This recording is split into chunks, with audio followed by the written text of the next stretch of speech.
For 35 years, my wife Patricia vanished every single Tuesday morning at 10 o'clock. She told me she was going to the grocery store to clip coupons or volunteering at the library, and I never questioned her. I was just a mechanic with grease under my fingernails, happy to have a hot meal on the table and a woman who loved me. But when she passed away last week, I found out where she really went. And what I discovered inside that bank vault didn't just freeze my blood, it turned my own son into a monster. Before I tell you how I lost my wife and my only child in the same week, please hit that like button and subscribe. It helps an old man share his truth. Let me know in the comments where you are listening from. Now let me tell you about the day I came home from her funeral. I stood on the porch of the small bungalow Patricia and I had shared for 4 decades. The black suit I wore felt tight and smelled of mothballs because I hadn't worn it since my brother's passing 10 years ago. I had just buried the love of my life.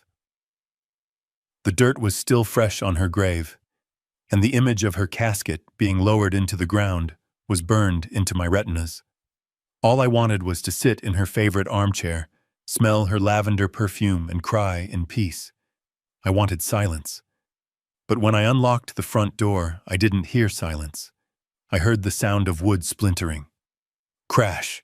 Bang! It was coming from the back, from the small room Patty used as her sewing and paying bills sanctuary. My heart hammered against my ribs. I thought we were being robbed. I grabbed the old baseball bat I kept behind the umbrella stand and shuffled down the hallway. My knees ached. Years of bending over Ford engines had ruined my joints, but the adrenaline pushed me forward. I kicked the door open, ready to fight a stranger. But the people tearing my wife's room apart were not strangers. They were family. David, my son, lowered a stack of files he was holding. He was sweating. His tie loosened, his expensive dress shirt stained with dust. He had pulled every drawer out of Patty's desk. Papers were scattered everywhere like confetti. Sarah, my daughter-in-law, was on her knee, digging through a shoebox of old receipts. She didn't even look ashamed. She looked annoyed that I had interrupted. David gasped, breathless. He didn't come to hug me. He didn't ask if I was okay. He just kept rifling through papers. Dad, we are looking for the life insurance policy. The funeral director is going to want a check, and we need to find out where Mom hid the money. The lie was so lazy it insulted my intelligence.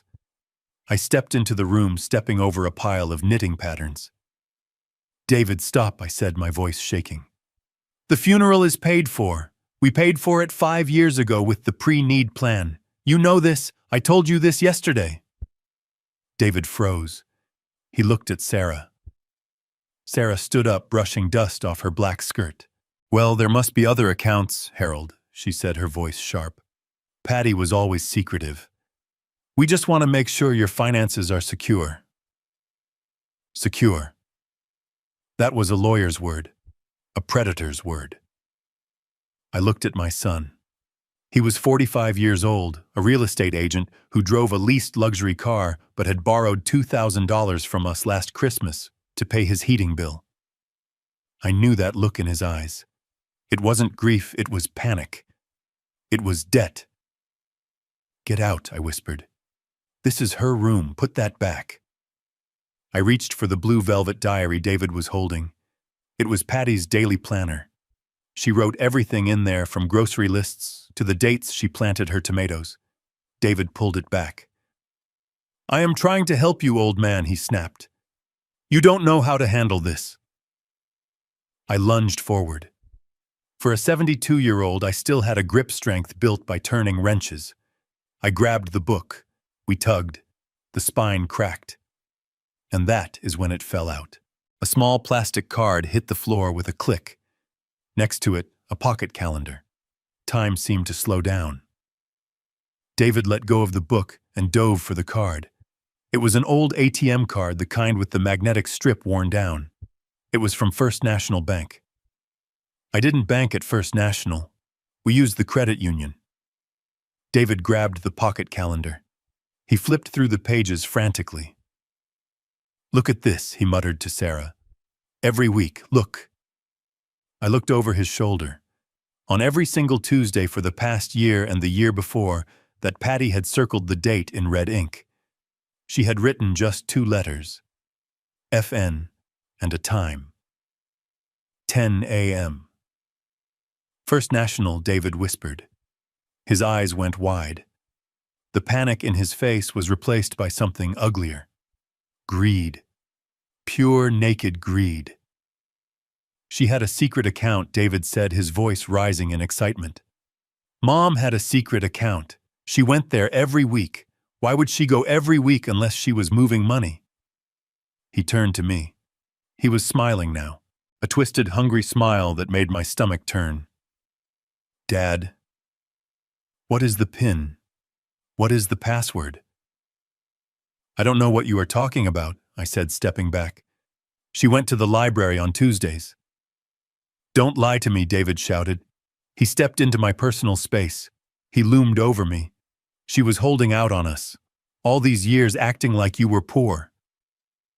Give me the code, Dad. I need that money. I don't have it, I said. David shoved me. It wasn't a hard shove, but it was enough. I stumbled back and fell onto the old floral sofa. My own son, the boy I taught to ride a bike. The boy I worked double shifts for so he could have braces.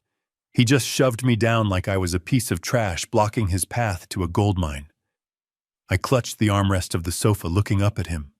I saw Sarah checking the balance on her phone, calculating. I saw David gripping that bank card like it was a lifeline. And in that moment, as the sun began to set on the day of my wife's funeral, I realized the truth. I hadn't just lost my wife today. I had lost my son a long time ago. He wasn't mourning his mother. He was scavenging her bones. And I knew right then that I had to protect whatever was in that bank account. Not for the money, but to keep it away from him. The leather seat of David's rented Audi smelled like vanilla air freshener and stale cigarette smoke. I sat in the passenger seat staring out the window as the familiar streets of our town blurred by. It was a Tuesday morning. The sky was a cruel bright blue, indifferent to the fact that I was being kidnapped by my own son. David drove with one hand on the wheel and the other gripping his phone, ignoring the road to check his notifications. He was looking for a deposit notification, I knew. He was waiting for the windfall he believed my wife had hidden from us. We were heading to First National Bank. He had woken me up at 7 in the morning, banging on my bedroom door, throwing a pair of pants at me and telling me to get dressed. He didn't ask how I slept. He didn't ask if I had eaten breakfast. He just told me we had an appointment, and I wasn't going to make him late. When I tried to refuse, when I told him I wanted to stay home and mourn his mother in peace, he leaned in close. His breath smelled of coffee and desperation. He told me that if I didn't get in the car, he would make a phone call to Adult Protective Services. He said he would tell them I was confused, that I was leaving the stove on, that I was a danger to myself. He said the state nursing home had a long waiting list, but he knew a guy who could get me a bed in the basement ward by tonight. I looked at his profile as he drove. The jawline was the same as mine, but the eyes were hard. I realized then that the threat wasn't empty. He would do it. He would lock me away to get to that money. So I got in the car. When we pulled up to the bank, the building looked like a fortress. It was an old stone structure with heavy brass doors, the kind of place that whispered of old money and secrets. I had never stepped foot inside. Patty and I banked at the local credit union where the tellers gave you lollipops. This place was different. It was cold. David practically dragged me out of the car. He gripped my elbow, his fingers digging into the loose skin of my arm. To anyone passing by, it might have looked like a solicitous son helping his elderly father, but I could feel the tremor in his hand. It was the vibration of greed. We walked into the lobby. It was silent, the air conditioning humming a low note. A security guard nodded at us. David marched me straight to the reception desk, but before we could speak, a door opened to our left. An elderly man in a charcoal suit stepped out. He was tall, thin, with white hair combed back perfectly. He looked like he belonged to another century. Mr. Foster, the man said. His voice was soft, like dry leaves. David stopped. He looked confused. You know who we are. I am Mr. Sterling, the branch manager, the man said. He didn't look at David. He looked straight at me. His eyes were pale blue and filled with a strange mixture of pity and respect. Mrs. Foster told me this day would come. She told me you would be here on a Tuesday. David puffed out his chest. Yeah, well, we are here for her assets. I have power of attorney pending, but my father here is the executor. We need access to her safety deposit box. Now. Mr. Sterling didn't blink at David's aggression. He simply nodded at me. Please follow me, gentlemen. He led us through a heavy steel gate and down a flight of marble stairs. The air got cooler as we descended. I felt a chill that had nothing to do with the temperature. I was walking into the heart of my wife's secret life. 35 years. What had she been doing here for 35 years while I was fixing carburetors and changing oil? We entered the vault. It was a room lined from floor to ceiling with small metal drawers. It smelled of dust and copper. Mr. Sterling walked to a wall on the far side and pointed to a box at eye level. Number 404. He held out a hand. I need the key, Mr. Foster. I fumbled in my pocket. I had the small brass key David had taken from Patty's desk the night before. He had shoved it into my hand in the car, telling me not to drop it, or he would break my fingers. I handed it to the manager. Mr. Sterling inserted his master key, then mine. He turned them simultaneously. The lock clicked. The sound echoed in the small room like a gunshot. David pushed forward, practically shoving Mr. Sterling aside. He pulled the long metal box out of the wall. His hands were shaking so badly, the box rattled against the table he set it on. Open it, David hissed at me. I lifted the lid. I expected to see stacks of cash. David expected to see diamonds, gold bars, maybe stock certificates worth millions. He was practically salivating. But when the lid fell back, there was no shine of gold. There was no smell of old money. The box was almost empty. David made a sound like a wounded animal. He reached in and clawed at the contents. There were 3 things inside. A stack of paper receipts yellowed with age and held together by a brittle rubber band. A sealed white envelope. And a small silver USB drive, the kind you buy at an electronics store for $10. That was it. No, David whispered. No, no, no. He picked up the box and turned it upside down, shaking it violently. Nothing else fell out. Just the dust of 3 decades. Where is it? Where is the money? He threw the metal box across the room. It crashed against the wall with a deafening clang. Mr. Sterling stood by the door, his face impassive, his hands clasped behind his back. He didn't move to stop him. David turned on me. His face was red, the veins in his neck bulging. You knew he screamed. You knew she spent it. Where did it go? Look at this. He grabbed the stack of receipts and threw them in my face. They fluttered down like dead leaves. I caught one. It was a receipt from a brokerage firm dated 1992, another from 1998. They were transaction records, but the amounts were blacked out with marker. She was playing the market, David shouted, pacing the small room. She was gambling. She lost it all. That stupid, selfish old woman. She came here every week to hide her losses. He slammed his fist onto the table. Or maybe she was giving it away. Maybe she had a boyfriend. Is that it? Was she paying someone? He saw the white envelope on the table. He snatched it up. It was thick. He ripped it open, tearing the paper in his haste. While he was distracted ripping at the envelope, my eyes fell on the silver USB drive. It sat innocuously on the table, small and cold. I didn't know what was on it. I didn't know much about computers. But I knew one thing. Patty had put it there. And Patty didn't do anything without a reason. If David saw it, he would destroy it or sell it. I moved my hand. It was a movement born of instinct, the same reflex that let me catch a falling wrench before it hit the concrete. I swiped the USB drive off the table and closed my fingers around it. In one smooth motion, I shoved my hand into the pocket of my old windbreaker. David didn't see. He was staring at the letter he had pulled from the envelope. It wasn't a bank statement. It was just a letter handwritten in Patty's neat cursive. He read the first line and crumpled it up. "It is just garbage," he spat. "Sentimental garbage. She left us nothing. Nothing." He looked at me, his eyes full of hate. It was the look of a man who had bet everything on a horse that died at the starting gate. He had already spent this money in his head. He had probably promised it to loan sharks or used it to justify his debts. And now the hole he was in just got deeper. He lunged at me, grabbing the lapels of my jacket. I felt the USB drive press against my ribs. "You are useless," he snarled, his spit hitting my cheek. "Both of you. She is dead and she left us rot. And you are just a burden." Mr. Sterling stepped forward then. "Gentlemen," he said, his voice steel, "if you do not lower your voice and remove your hands from your father, I will press the silent alarm. The police will be here in 3 minutes." David released me, shoving me back against the table. He ran his hands through his hair, breathing hard.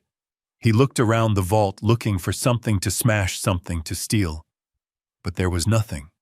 Just steel walls and the ghost of his mother's secrets. He looked at me with a cold calculation that terrified me more than his rage. "Fine," he said. "No money. That changes plans." He grabbed my arm again, harder this time. "Come on, where are we going?" I asked, my voice trembling. "We are going to my house," David said, pulling me toward the door. "We are selling your bungalow. Sarah has already called a realtor. If Mom didn't leave cash, the house is the only asset left. We are selling it this week." "But that is my home," I stammered. "I have nowhere else." "You are not staying there alone," David said, dragging me up the marble stairs. "You are incompetent. Clearly. You didn't even know your wife was gambling away her savings. You need supervision. You are coming to live in our basement until the house sells. And then we will find a place for people like you. People like me." He meant people who were no longer of use. People who were just obstacles to a paycheck.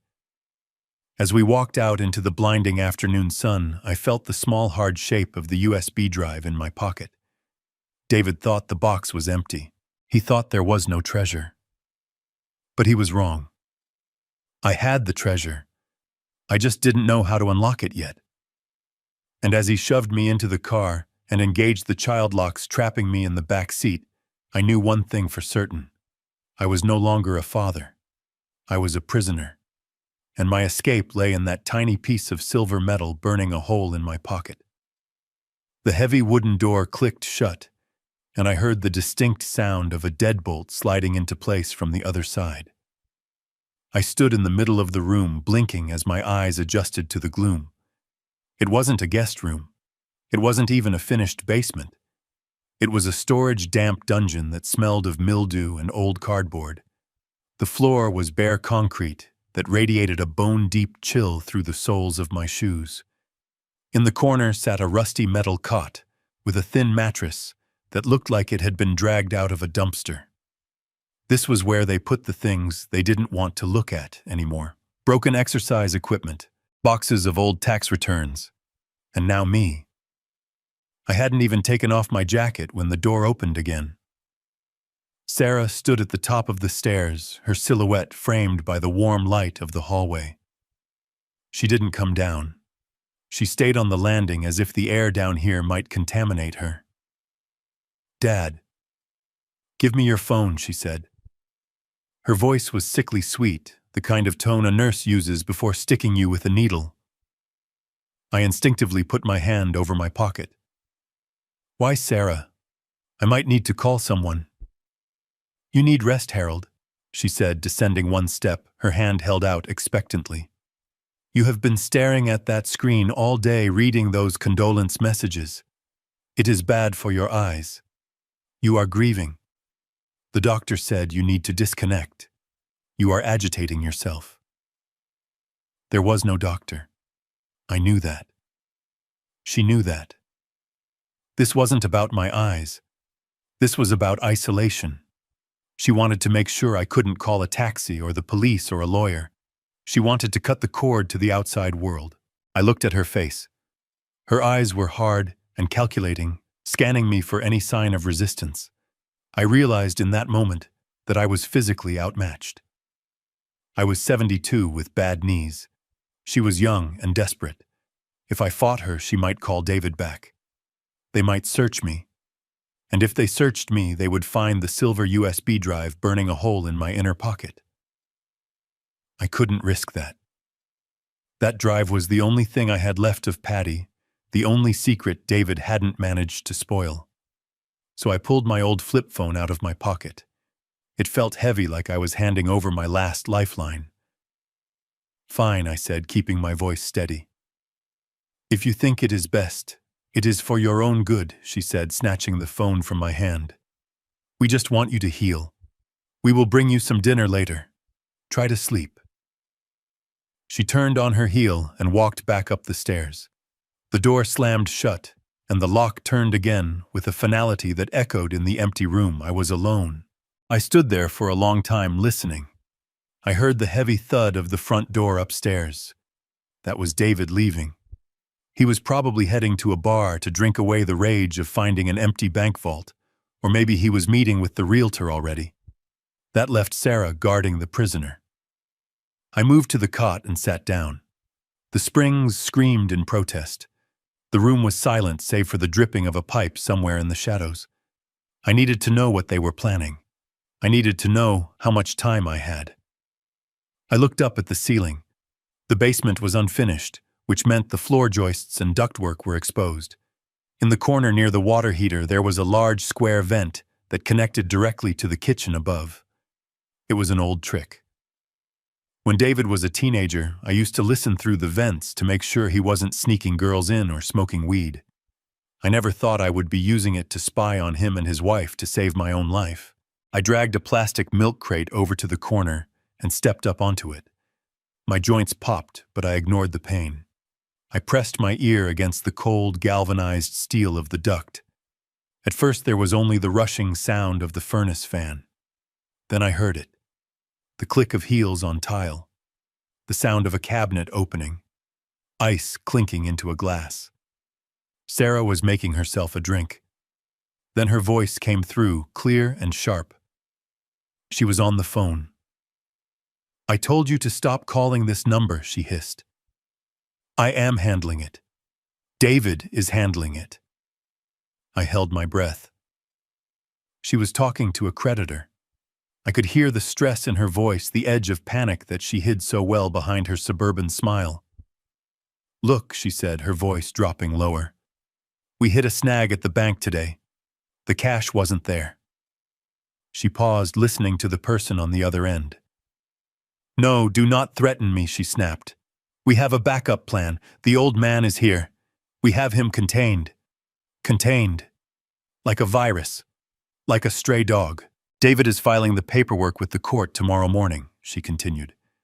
We are claiming incompetence. Dementia.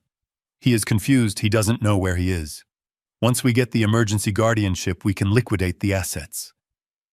My hands clenched into fists at my sides. Dementia. I could recite the firing order of a V8 engine in my sleep. I remembered the date of every anniversary, every birthday. But they were going to paint me as a senile old fool to strip me of my rights. We are listing the bungalow next week, Sarah said, taking a sip of her drink. I could hear the ice rattle. It is a teardown in a hot neighborhood. We already have a cash offer lined up from a developer. $400,000. That covers your loan and leaves us enough to float for a year. Just give us 10 days. $400,000. They were selling my life for $400,000. My home. The home where Patty planted her hydrangeas. The home where we sat on the porch swing and watched the world go by. They weren't just going to sell it. They were going to tear it down, erase it. And with the money they would pay off their gambling debts and their leased cars and their pretenses of success. And what about me? I realized with a jolt of icy fear why David had been so insistent on bringing me here immediately. Why he hadn't let me go back to grab a change of clothes. They had probably changed the locks already. While we were at the funeral or while we were at the bank, they had a locksmith out there. If I managed to escape this basement and walk the 5 miles back to my house, my key wouldn't turn. I didn't have a home anymore. I was homeless. I was a ghost. Sarah laughed then, a cruel short sound. "Don't worry about him," she said. "Once the house sells, we will put him in that state facility off the highway. The one with the Medicaid beds. He won't know the difference. He will just stare at the wall until he dies. It is better this way." I stepped down from the crate. My legs were shaking so hard I almost fell. I sat back on the cot and put my head in my hands. The betrayal was complete. It wasn't just greed. It was hatred. They viewed me as an object, an obstacle to be removed and discarded. I felt tears prick my eyes, but I refused to let them fall. Crying wouldn't help me. Patty wouldn't want me to cry. She would want me to fight. I reached into my jacket pocket and pulled out the USB drive. It sat in my palm, small and silver and unassuming. David and Sarah thought the bank box was empty. They thought they had hit a dead end. But they were wrong. The treasure wasn't cash. It was information. Patty had spent 35 years building something, and she had locked it away on this drive. She knew David. She knew Sarah. She knew this day would come. I ran my thumb over the smooth metal. I didn't know what was on it. Maybe it was account numbers. Maybe it was a will. But whatever it was the only weapon I had. I looked around the damp basement. The shadows were lengthening. Night was coming. I was locked in. I had no phone. I had no allies. But I had the truth in my pocket. They thought they had captured a helpless old man. They thought I was finished. But they forgot where I came from. I fixed broken things for a living. I took engines that were seized and rusted and made them run again. I wasn't going to rot in this basement. I wasn't going to let them bulldoze my memories. I squeezed the USB drive tight until the edges dug into my skin. I needed to get out. I needed to find a computer. And I needed to do it tonight before they filed those papers in the morning. I looked at the small high window. It was painted shut and covered in grime. But it was glass, and glass could break. I looked at the door. It was solid wood, but the hinges were on the inside. A slow, cold anger began to burn in my chest, replacing the fear. They wanted a senile old man. Fine. I would play the part until I didn't have to anymore. But tonight, Harold Foster was going to break out of prison. And when I did, I was coming for them. Not with violence, but with the one thing they feared more than anything. Consequences. The lock tumbled again around 8 o'clock that evening. I had spent the last few hours sitting in the dark, listening to the house settle above me, and plotting escape routes that all seemed to end in failure. My joints were stiff from the cold, damp air of the basement, but my mind was racing like an engine redlining in neutral. When the door opened, light flooded down the stairs, blinding me momentarily. David descended first, carrying a tray with a glass of water and a sandwich that looked like it had been made as an afterthought. Behind him came a man I had never seen before. He was a short man with slicked back hair and a suit that cost more than my first 3 cars combined. He carried a leather briefcase and smelled of expensive cologne that failed to mask the scent of stale tobacco. He looked like a shark that had learned to walk upright. David set the tray on a cardboard box and pulled up 2 folding chairs. Dad, this is Mr. Reynolds, David said, his voice tight with forced cheerfulness. He is a lawyer, a specialist in elder law. We brought him here to help us sort out this mess with Mom's estate. Mr. Reynolds sat down and opened his briefcase.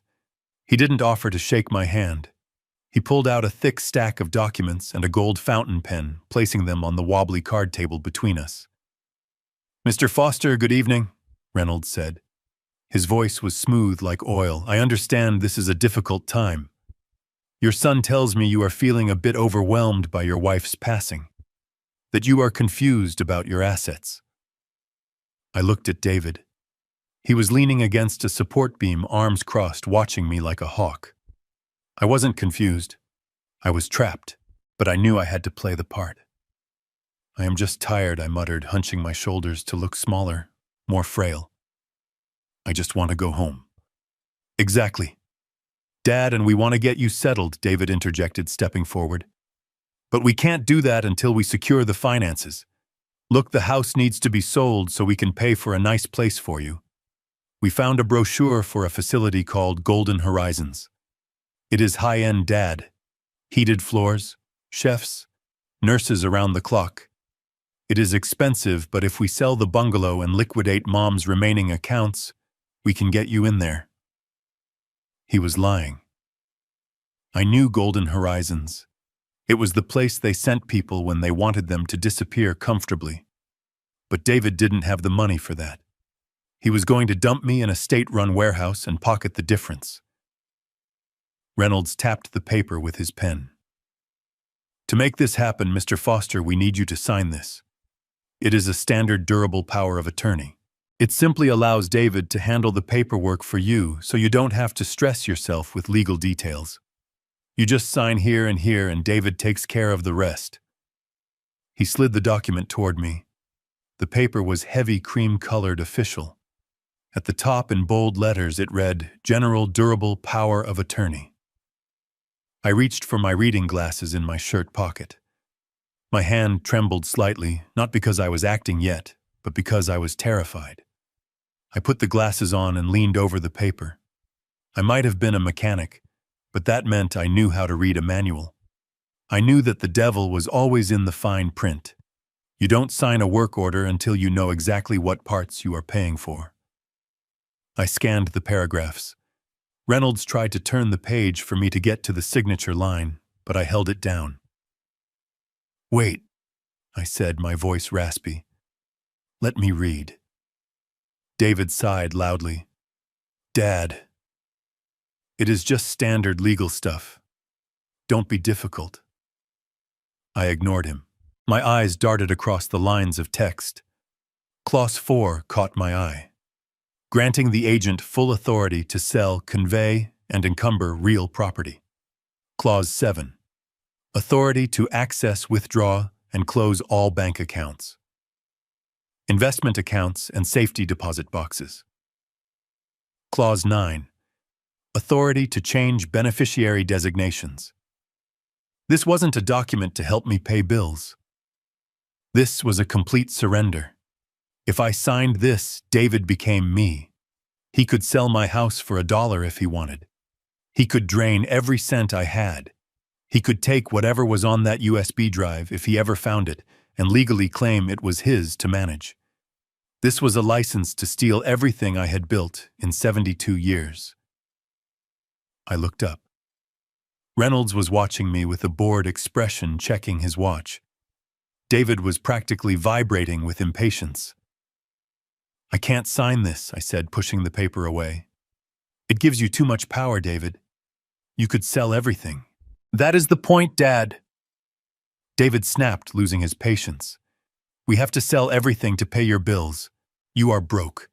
Mom left us nothing. Remember. The bank box was empty. We need to sell the house to keep you off the street. I am not signing, I said, crossing my arms, not without talking to my own lawyer. The air in the room changed instantly. The pretense of civility evaporated. David kicked the folding chair, and it clattered across the concrete floor. Reynolds sighed, closing his briefcase with a sharp snap, but he didn't put the papers away. David leaned over the table, his face inches from mine. Listen to me, old man. You don't have a lawyer. You don't have money to hire a lawyer. You are sitting in a damp basement in my house eating my food. You are incompetent. If you don't sign this voluntary power of attorney, I will have Reynolds here file for emergency guardianship in the morning. And that takes time, David. I shot back, my voice stronger than I intended. And a judge has to see me. A judge has to declare me unfit. And I can talk to a judge. I can tell him you kidnapped me.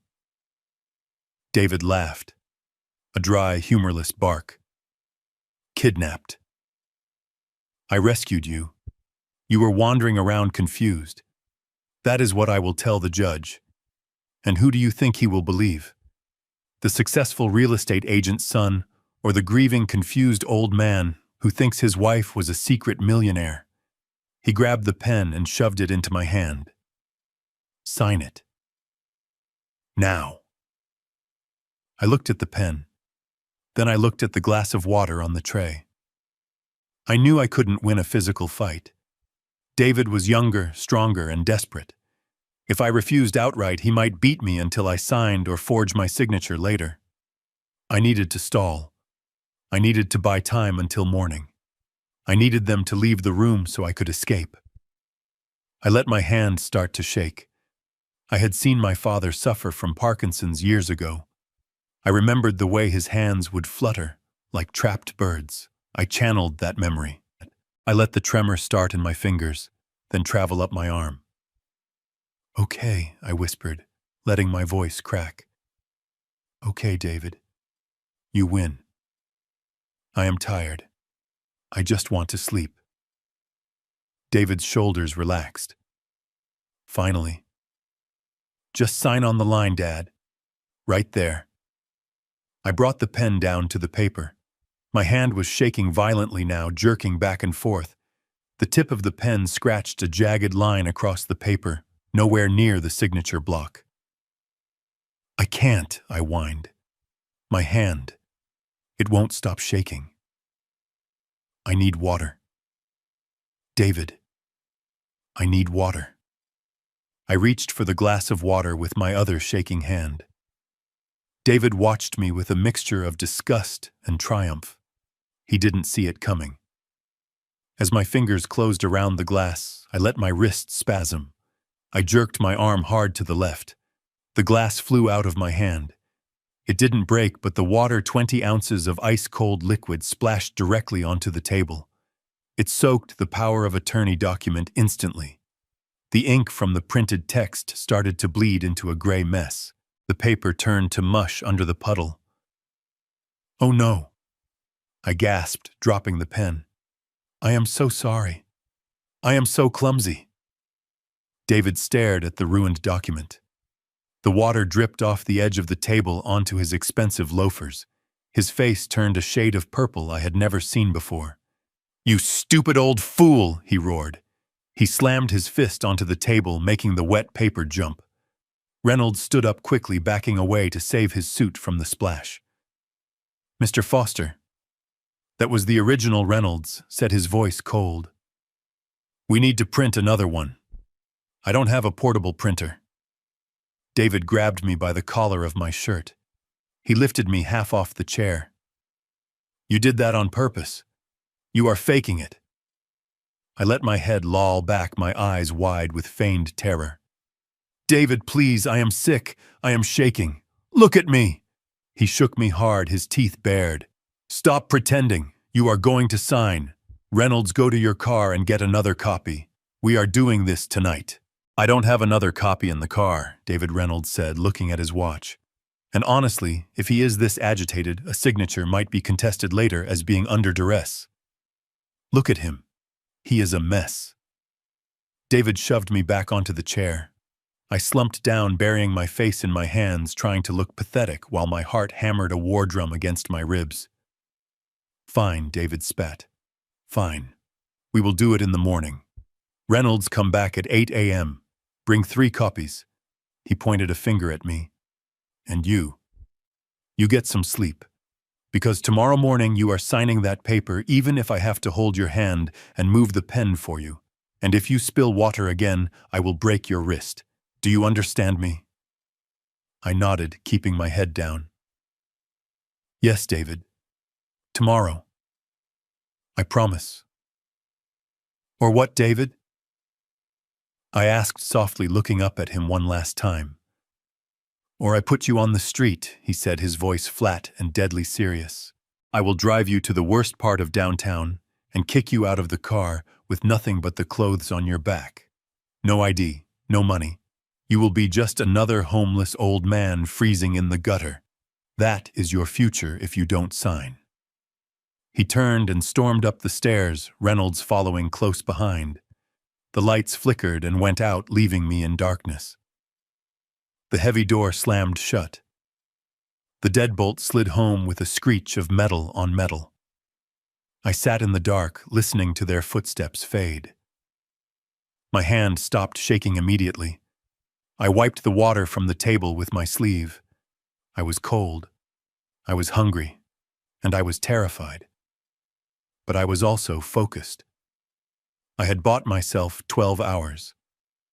David thought he had won. He thought I was broken and senile. He thought the lock on the door would hold me. But he forgot that I spent 40 years breaking into cars when people lost their keys. He forgot that I knew how things were put together and how to take them apart. I reached into my pocket and touched the USB drive again. Then I reached into my other pocket and pulled out the metal spoon from the dinner tray. I hadn't eaten the sandwich, but I had kept the spoon. It was cheap stainless steel, but it was strong. I looked at the door at the top of the stairs. Then I looked at the small utility room in the corner where the washer and dryer sat. There was a vent back there, a small square exhaust vent that led to the backyard. David had nailed the windows shut, but he probably hadn't checked behind the dryer. I stood up. My knees popped, but I felt strong. Stronger than I had in years. I wasn't signing anything tomorrow. I wasn't going to the nursing home. Tonight, Harold Foster was checking out. It was 2 a.m. when I finally moved. The house was silent above me, a heavy tomb of wood and drywall, where my son and his wife slept the sleep of the self-righteous. I had spent the last 4 hours grinding the handle of the stainless steel spoon against the rough concrete floor in the corner of the room. Scritch, scratch, scritch, scratch. A rhythmic sound masked by the hum of the furnace. My hands were sore, my knuckles raw, but the handle was now filed down to a flat, sharp edge. It wasn't a craftsman's screwdriver, but for a man who once fixed a radiator hose with duct tape and a prayer, it would have to do. I crept toward the utility room. The door was locked from the outside, just like the main basement door. David had been thorough, but he was a real estate agent, not a mechanic. He looked at surfaces, curb appeal paint colors. I looked at structure. I looked at how things were put together. And he had made a critical mistake. The utility room door opened outward into the main basement area, which meant the hinge pins were on my side. I knelt down, my knees protesting against the cold cement. I inserted the makeshift tool under the head of the top hinge pin. I tapped the bowl of the spoon with the heel of my shoe. Clink. The pin moved a fraction of an inch. I held my breath, waiting for footsteps upstairs. Silence. I tapped again, harder. The pin slid up. I pulled it out with my fingers, grease from the hinge coating my skin. It felt familiar. It felt like work. It felt like freedom. The bottom hinge was stubborn, rusted tight from years of dampness. I worked the spoon handle into the gap, prying and twisting. The metal bent but didn't break. With a final groan of protest, the pin popped loose. I caught it before it hit the floor. Carefully, I pulled the door frame away from the jamb, setting it aside. The utility room was cramped, filled with the smell of lint and detergent. I pushed the dryer aside, straining against the weight. Behind it, just as I had hoped, was the dryer vent outlet. But it wasn't just a flexible hose. It was a rigid metal duct leading to a square vent in the foundation wall.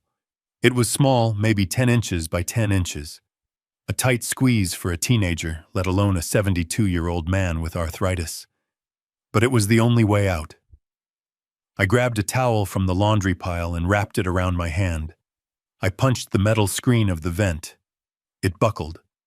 I pulled the jagged edges inward, creating a tunnel. Cold night air rushed in, smelling of wet grass and exhaust. It was the sweetest perfume I had ever smelled. I put my head in first. My shoulders scraped against the rough concrete of the foundation. I wiggled forward, using my elbows to drag my body. The metal edges of the vent tore at my jacket. I felt a sharp pain in my side as a screw caught my shirt, scratching skin. I bit my lip to keep from crying out. I thought about David upstairs, sleeping in his expensive bed, dreaming of selling my house. I thought about Sarah planning to dump me in a state facility. The anger was better than adrenaline. It pushed me through. With one final heave, I tumbled out onto the grass of the backyard. I lay there for a moment, gasping for air, staring up at the indifferent stars. I was out. I was covered in dust, bleeding slightly, and shivering in the night chill, but I was out.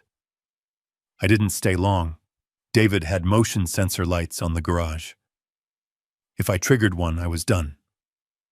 I crawled on my stomach through the wet grass, mimicking the army training I had received 50 years ago. I reached the back fence, a wooden privacy barrier that had started to rot at the bottom.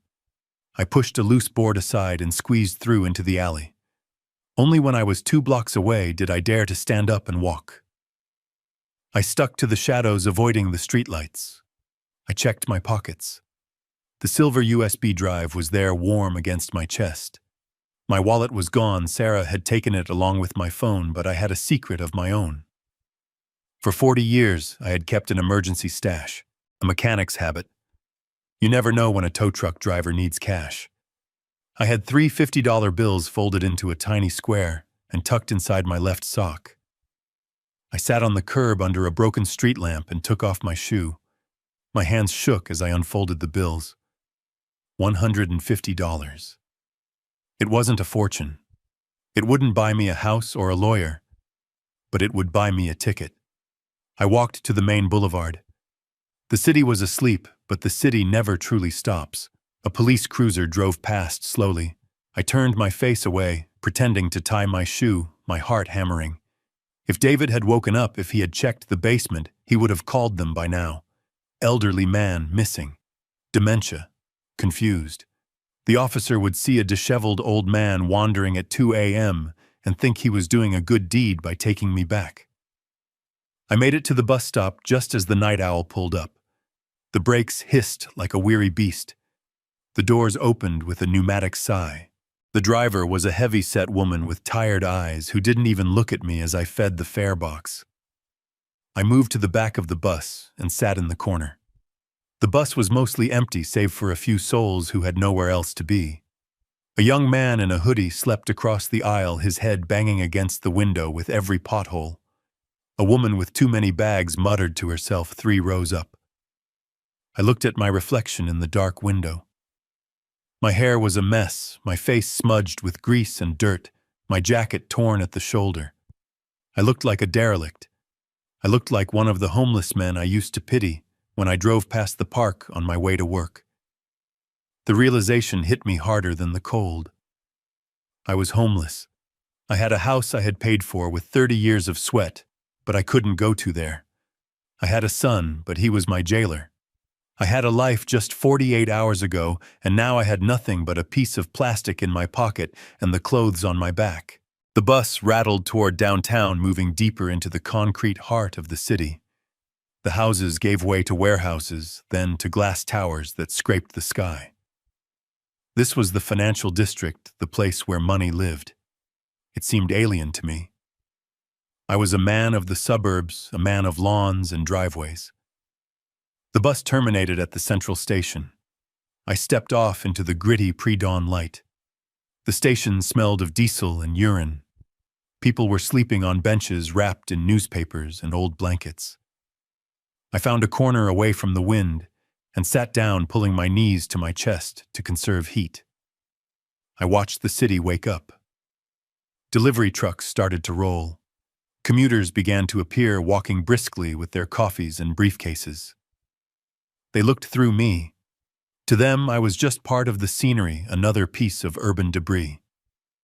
Panic began to rise in my throat. What was I doing? What was the plan?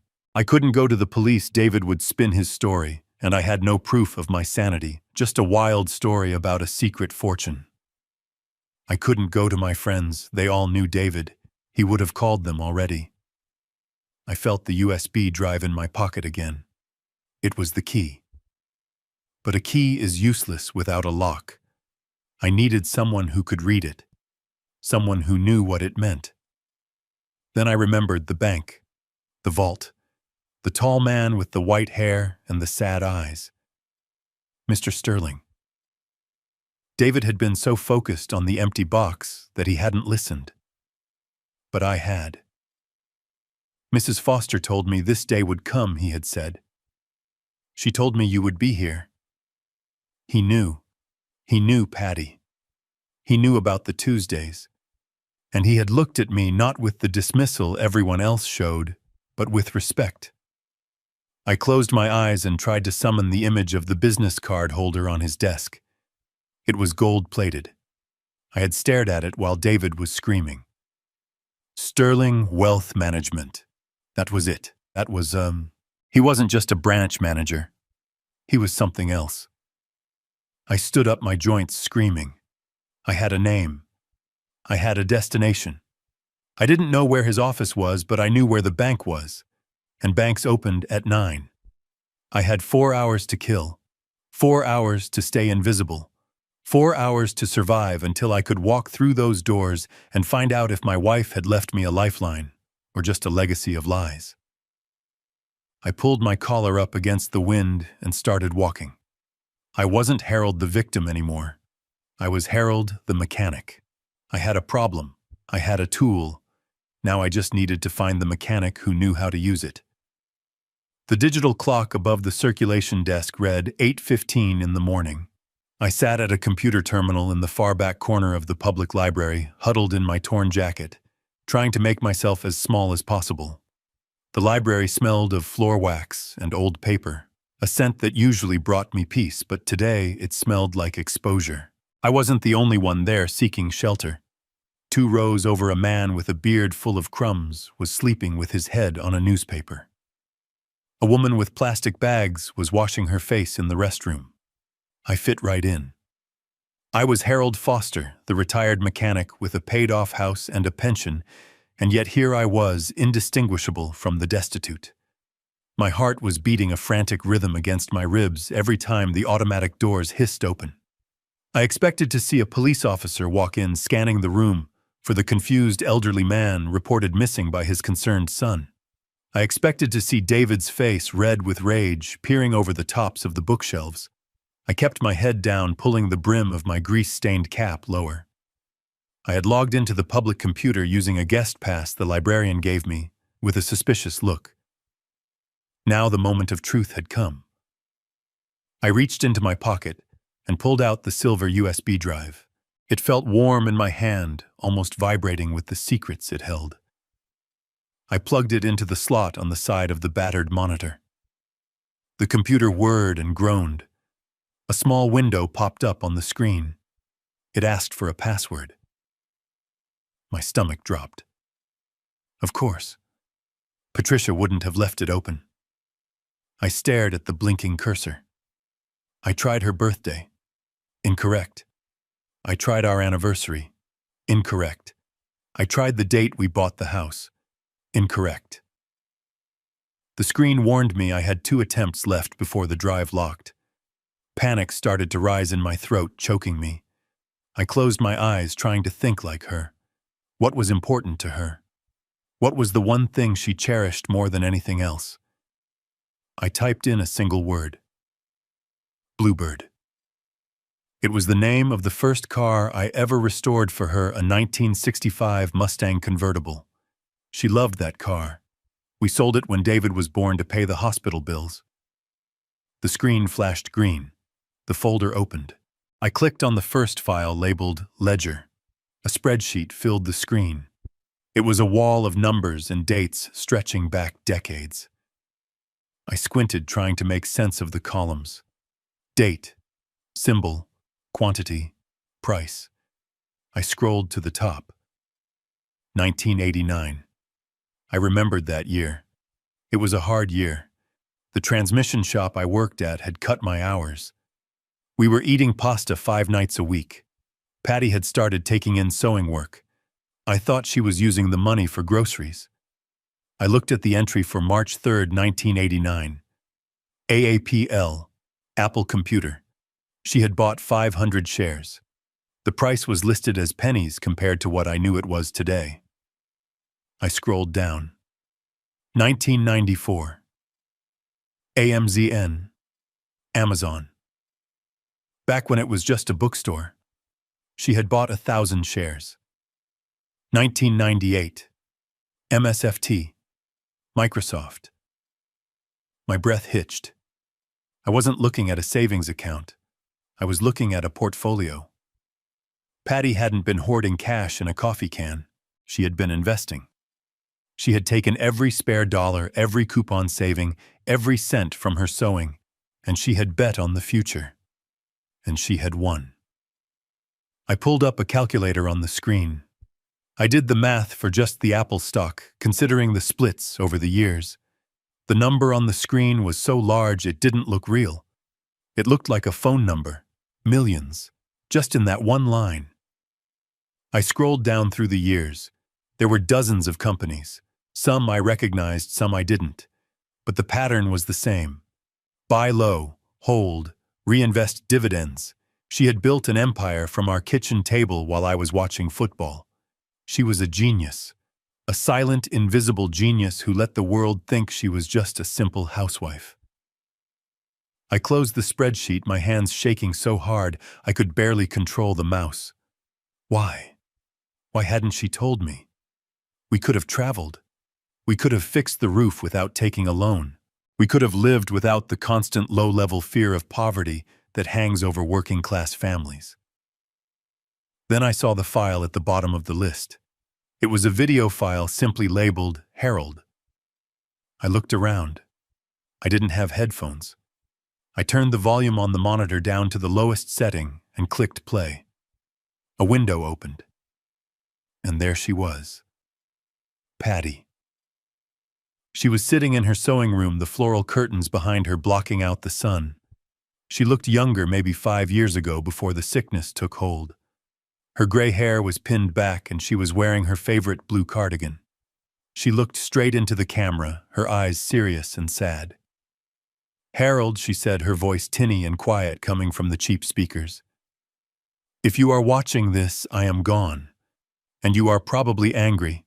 You are probably wondering why we lived like we did when we had this." She held up a stack of papers in the video. "I am sorry, Harry.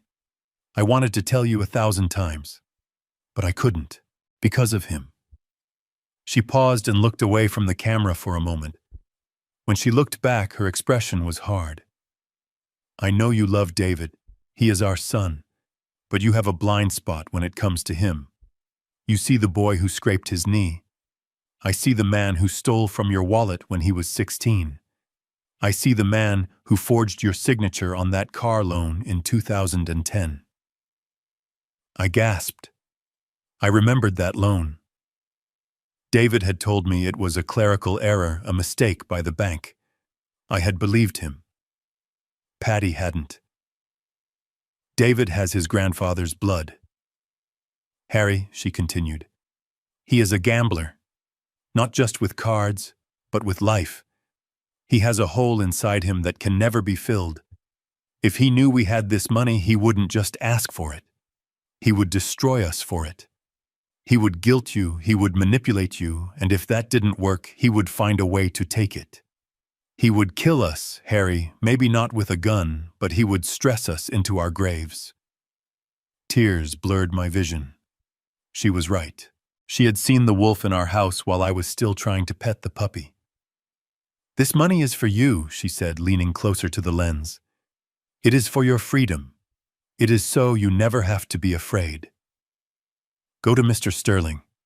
He knows what to do. Do not give David a dime until he learns to be a man. I love you, Harold. I did this for us. The screen went black. I sat there staring at my own reflection in the dark monitor. The tears ran down my cheeks hot and fast. She had protected me. For 35 years, she had carried this burden alone, smiling through the scrimping and saving, just to make sure that when the end came, I wouldn't be left helpless. She knew David would come for me. She knew he would strip me bare. I reached out to close the window to eject the drive. I needed to get to Mr. Sterling. I needed to secure this legacy. Suddenly, a heavy hand clamped down on my shoulder. I jumped, my heart slamming into my throat. I spun around in the chair, expecting to see David's furious face, expecting to see a police officer with handcuffs. I grabbed the USB drive from the computer, ripping it out without ejecting it safely. It wasn't David. It was a security guard, a large man with a bored expression and a uniform that was too tight around the middle.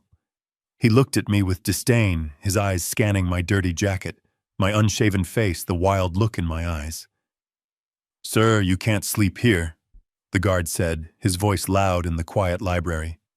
"And you can't use the computers for loitering. We have paying taxpayers who need these machines." "I wasn't sleeping," I stammered, clutching the drive in my fist. "I was just checking my mail." "You smell like a sewer," the guard said, wrinkling his nose. "You are disturbing the patrons. You need to leave. Now. Or I call the cops to trespass you." The cops. The word hit me like a splash of ice water. If the cops came, they would run my name. They would see the missing person report. They would call David. "I am going," I said, standing up quickly. My knees buckled, but I caught myself on the desk. "I am leaving." I grabbed my cap. I didn't look back at the screen. I didn't wait to see if I had closed the windows properly. I just turned and walked fast toward the exit. The guard followed me a few paces behind, herding me like cattle. I pushed through the doors and stumbled out into the bright morning light. The city noise assaulted me. Cars, honking, people shouting, sirens wailing in the distance. I stood on the sidewalk, clutching the piece of silver plastic so hard my palm hurt. I was a millionaire. I was worth more than this entire city block. And yet here I was, being kicked out of a library like a stray dog. I looked down the street. I knew where the bank was. I knew where Mr. Sterling was. But between me and him was a city that was looking for me.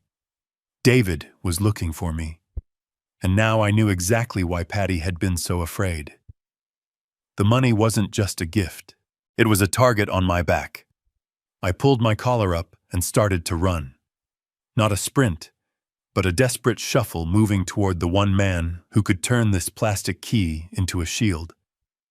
I had 18 million reasons to stay alive, and one very dangerous son who would tear the world apart to find me. 5 miles doesn't sound like a long distance when you are driving a car or sitting on a bus, but when you are 72 years old and your shoes have thin soles and you haven't eaten a real meal in 2 days, 5 miles is a marathon. I walked through the city as the morning traffic turned into the midday lull. My legs burned with a lactic fire, and my bad knee clicked with every step, a painful metronome counting down the minutes I had left before my son found me. I stuck to the side streets, avoiding the main avenues where police cruisers patrolled. I kept my head down, my hat pulled low, clutching the silver drive in my pocket, like it was a grenade with the pin pulled. By the time I reached the address on the business card, I was drenched in sweat and trembling with exhaustion. Sterling Wealth Management was located on the top floor of a building that looked like a shard of black glass piercing the sky. It was the kind of place where the air conditioning smelled like money and the floors were polished to a mirror shine. I stood outside the revolving doors for a moment, catching my reflection. I looked like a scarecrow. My jacket was torn from the escape, my pants were stained with basement dust, and my face was covered in gray stubble. I didn't look like a client. I looked like a problem. I pushed through the doors and approached the front desk. The lobby was vast and silent. A young woman sat behind a marble counter typing on a sleek computer. She didn't look up as I approached. She just continued typing, her manicured fingers flying across the keys. "Excuse me?" I rasped, my throat dry from the walk. She stopped typing and looked up. Her eyes scanned me from my dirty shoes to my greasy cap. Her nose wrinkled slightly, a microscopic gesture of disgust that hit me harder than a slap. "Deliveries are at the loading dock in the alley, sir," she said, her voice cool and dismissive. "You can't be in the lobby." "I am not a delivery man," I said, trying to stand straighter to reclaim a shred of the dignity David had stripped from me. "I am here to see Mr. Sterling." She laughed, a short, sharp sound. "Mr. Sterling does not see walk-ins, especially not without an appointment. Please leave before I call security." "I am Harold Foster," I said, my voice rising. "He knows me. Tell him Harold Foster is here. It is about Patricia." The name Patricia seemed to hang in the air. The receptionist reached for the phone, not to call Sterling, but to call the guards. I was sure of it. I braced myself, ready to be dragged out, ready to fail after coming so far. But then the elevator doors behind her chimed and opened. "Wait," a voice commanded. I turned. Mr. Sterling was standing there. He was wearing a different suit today, navy blue with a silk tie, but his presence was the same. Calm, commanding, and utterly out of place with the modern coldness of the building. He looked at the receptionist, then at me. His eyes didn't show disgust. They showed relief. "It is all right, Jessica," he said, stepping forward. "Mr. Foster is a VIP client." The receptionist's jaw dropped. "But sir, he looks like a man who has had a very difficult week." Sterling cut her off. "Send coffee and sandwiches to the conference room. Immediately." He gestured for me to follow him. I walked past the stunned receptionist, my head held high, feeling a strange surge of adrenaline. Sterling led me down a long corridor lined with abstract art, into a corner office that had a view of the entire city. He closed the door, and the silence of the room wrapped around us. "Sit, Harold, please," he said, pointing to a plush leather armchair. I sat down, sinking into the soft material. It felt like a cloud. Sterling didn't go to his desk. He pulled a chair up opposite me, sitting knee to knee. "I was hoping you would come," he said softly. "When you didn't call yesterday, I was worried. Your son seemed volatile." "He locked me in his basement," I said bluntly. "I escaped through a dryer vent." Sterling nodded slowly, as if this was a reasonable course of events. Patricia feared he might resort to physical containment. She was a very astute woman, Harold. He reached into his jacket pocket and pulled out a file. It wasn't thick, but it looked heavy. "You saw the box was empty at the bank," Sterling said. "That was by design. Patricia knew that if David ever got access to that box, he would loot it. The box was a decoy, a way to test his character. And I assume he failed." "He failed," I whispered. "He failed completely." Sterling opened the file. What was on that USB drive, Harold, was just the ledger, the history, but the actual assets, the legal structure that controls the money that is here with me. He turned the file toward me. I looked at the cover page. In bold letters it read, "The Project Freedom Irrevocable Trust." Patricia didn't just buy stocks, Harold, Sterling explained. About 10 years ago, when the portfolio hit the 10 million mark, she came to me. She was terrified. She saw David's gambling debts. She saw the way he looked at you, like you were a wallet and not a father. She wanted to ensure that no matter what happened to her, you would be protected. He pointed to a figure at the bottom of the page. So she liquidated a portion of the high-risk assets and moved them into this trust. It is an irrevocable trust, which means nobody, not David, not his creditors, not even a judge, can touch it without the trustee's permission. And I am the trustee, Harold. But the beneficiary is you, solely you. I looked at the number he was pointing to. It wasn't 10 million. Compound interest and wise reinvestment had done their work. $18,400,000. The room seemed to spin. I grabbed the arms of the chair to steady myself. 18 million. I was a mechanic. My best year, the year I worked 6 days a week and took every overtime shift available, I made $42,000. It would take me 400 years to earn what was on that piece of paper. I felt a wave of nausea. It wasn't joy. It was vertigo. It was the crushing weight of a secret my wife had carried alone while washing dishes and darning socks. She did this clipping coupons, I whispered. She did this by being the smartest person in the room, Sterling corrected gently. She read financial reports like other people read novels. She saw patterns. She bet on the internet when everyone else said it was a fad. But she lived like a pauper because she was buying your freedom, Harold. She was buying you an escape hatch. He turned the page. But there is a condition. Patricia called it the poison pill. She knew the laws, Harold. She knew that in this state, an elderly person with sudden wealth is a target for guardianship fraud. She knew David might try to have you declared incompetent to seize control of the trust. I knotted my throat tight. He tried last night. He tried to make me sign a power of attorney. He is filing for guardianship today. Sterling's eyes hardened. Then we are just in time. The poison pill clause is specific. It states that if any family member attempts to place you under involuntary guardianship or challenges your competency to manage your affairs, the trust automatically locks down. The funds are frozen for anyone but you. And if the court grants guardianship to David, the trust dissolves. Dissolves, I asked. Where does the money go? Charity Sterling said, a small smile touching his lips. Specifically, the Cat Fanciers Association and the Mechanics Union Scholarship Fund. David wouldn't get a dime. The house would be sold and the proceeds donated. He would inherit nothing but court fees. I let out a breath I didn't know I was holding. She had thought of everything. She had built a fortress around me from the grave. So he can't touch me, I asked. Financially, no, Sterling said.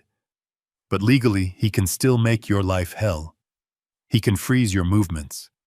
He can force you into a facility while the courts decide. We need to be proactive. We need to hire a defense team. We need to prove you are competent, and we need to do it before a judge signs any emergency orders. Just then the phone on Sterling's desk rang. It was a harsh, jarring sound in the quiet office. Sterling frowned. He stood up and walked to the desk, lifting the receiver. Sterling speaking, he said. He listened for a moment. His face went pale. He looked at me, his eyes wide with urgency. Yes, officer. No, I haven't seen him. Yes, I understand he is considered a missing person. Endangered. Yes, if he shows up, I will call. He hung up the phone slowly. That was the precinct, Sterling said, his voice low. David has filed a missing person report.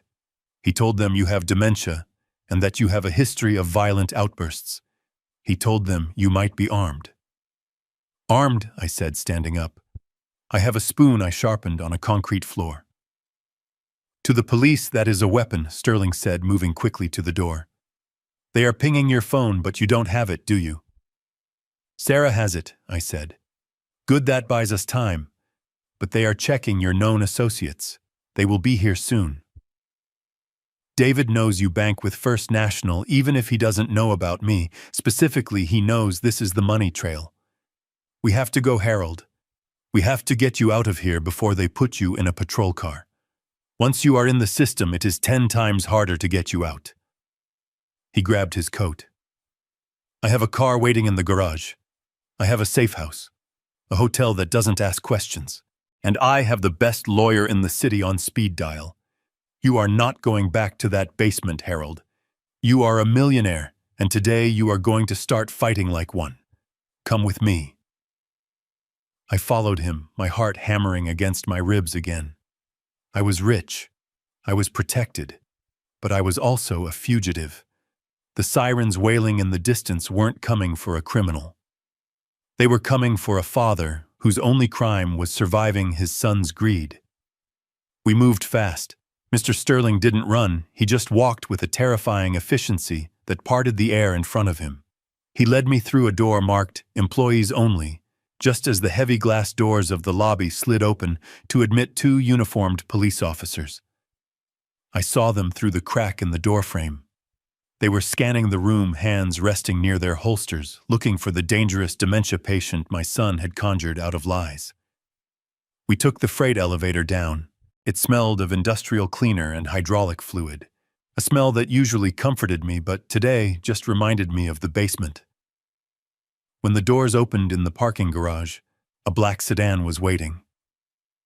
The engine was idling, a low purr that vibrated in the concrete echo chamber. A driver in a dark suit opened the back door before we even reached the car. I slid onto the leather seat, and Sterling followed, closing the door and sealing us in a capsule of silence and safety. "Go," Sterling said to the driver. The car surged forward, slipping out a side exit, just as a police cruiser turned into the main entrance, lights flashing. We merged into the city traffic. I shrank back into the seat, afraid that someone would look through the tinted glass and recognize me. Sterling handed me a tablet. "You need to see this, Harold," he said, his voice grim. "You need to know what we are up against. This isn't just a missing person report." I looked at the screen. It was a social media post on a neighborhood watch page.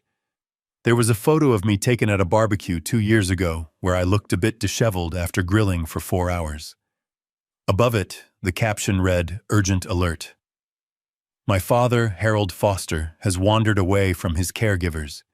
He suffers from advanced dementia and paranoid delusions.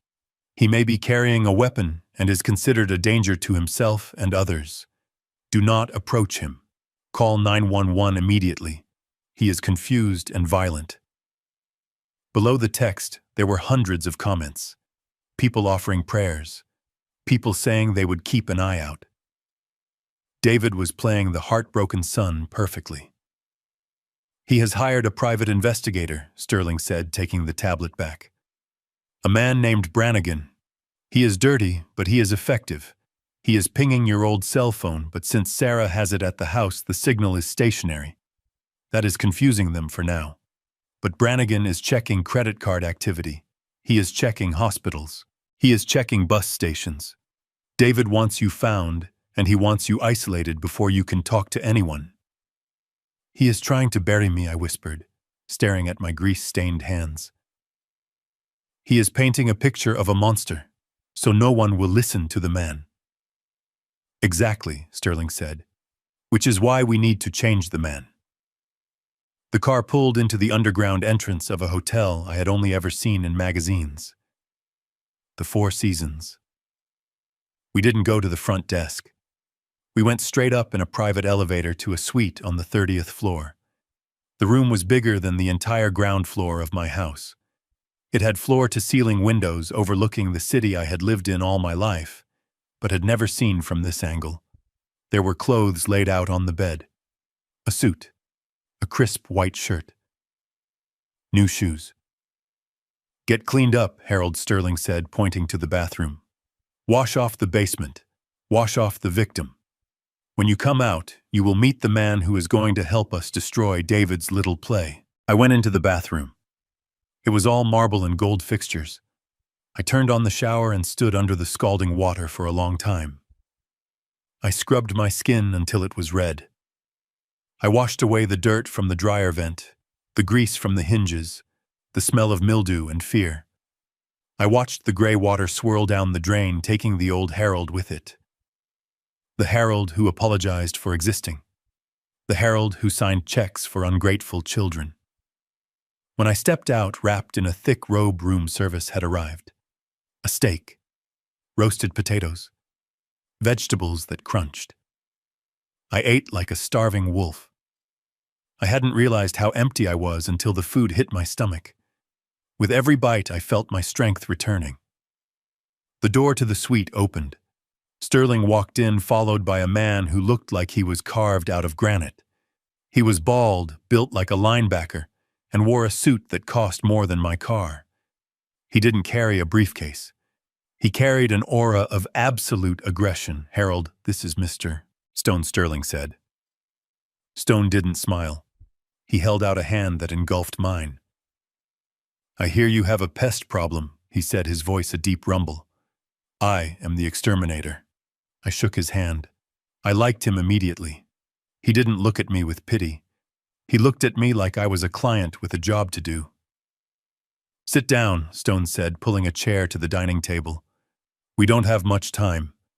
Your son has escalated the timeline." He opened a folder. Inside was a copy of a court filing stamped with today's date. "David filed an ex parte motion for emergency guardianship an hour ago," Stone explained. "He is claiming imminent harm. He says you are mentally unstable, homeless, and armed. He has an affidavit from a doctor who never examined you claiming you have rapid onset Alzheimer's. He has a statement from your daughter-in-law saying you threatened them with a knife." "A knife," I said indignantly. "It was a spoon. I sharpened a spoon to escape their basement." "To a judge, a sharpened spoon is a shank," Stone said dismissively. "It doesn't matter what the truth is, Harold.